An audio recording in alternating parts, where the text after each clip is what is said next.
We are doing a 6-episode series on the Underground Railroad from the year 1800 to the 1860s.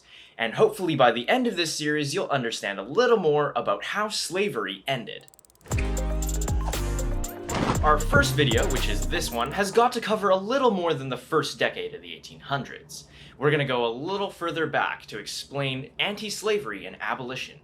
Remember in this video when we talked about how in order to be an abolitionist, you also need to be anti-slavery? Well, in this video, we're going to start with talking about how in the 1700s, there was a movement, a shift from anti-slavery to abolition.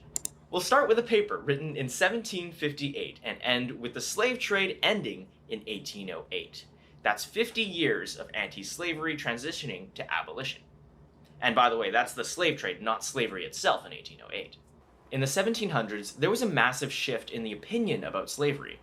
This shift and this huge change can be attributed to the fact that a lot of people were writing down their thoughts on slavery and publishing them. There were especially a lot of Quakers in this movement, and it's probably good to note that Quakers were not anti-slavery in the 1700s. There were a few of them though, including one French Quaker who lived in the American colonies named Anthony Benezet. It's also good to note that at this point in history, America isn't a thing yet.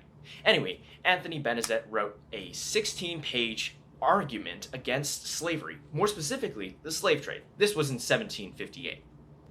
Anthony's argument was the first to use the eyewitness accounts of slave traders who were horrified at the way Africans were being kidnapped, held, and then sold to the English.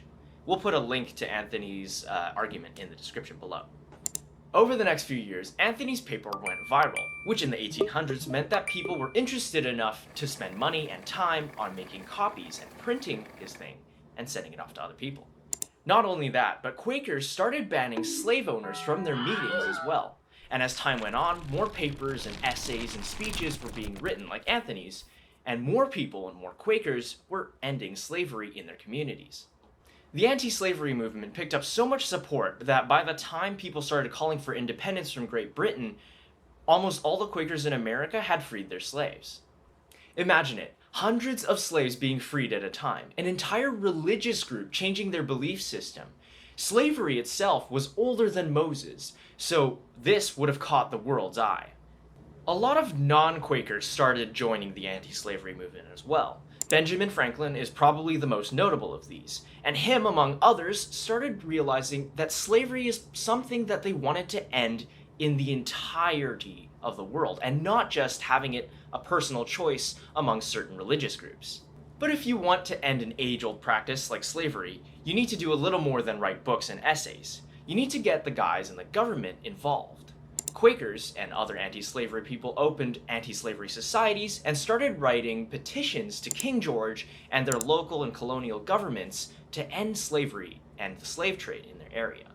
But the greatest empire in the world wasn't about to just stop slavery, and the American colonies didn't have the sort of power to do it themselves. Though some did try, Maryland in 1771 put a 9-pound tax on importing slaves, in the hopes that the slave traders would go somewhere else. But they didn't really. It's clear now that in order to end slavery in the American colonies, King George's reign had to end as well. 1776. Thomas Jefferson writes the Declaration of Independence, and in it, he lists out all the reasons why the colonies are leaving the empire, also known as all the reasons why King George is doing his job wrong. Might not seem relevant to the anti-slavery movement at the time, but the Declaration did say that all men are created equal, which later becomes a huge talking point for the abolitionist movement. Plus, when the war is over and the dust settles, there's a new government for the people, by the people, and of the people, so hopefully the people can now change the laws. Pennsylvania, New York, Rhode Island, and others, free of British rule, are now ending slavery in their new state. And by the time 1804 comes around, there are now 22 United States, half of them free of slavery. And not half bad, especially since in 1807, Congress moved to end the slave trade in all of America, all of the United States. And now the 1700s movement of anti-slavery is giving birth to the abolitionist movement of the 1800s. In part 2 of our decade by decade series, we'll look at 1810 to 1820. Yes, it will actually be one decade as opposed to 5. But no, it won't be about the official Underground Railroad. That doesn't come about until episode 4, when we talk about the 1830s. Anyway, click here for our last video, and click here to follow our Elwin Adventures channel, which explains a little more about why we're in a hotel and not in a studio.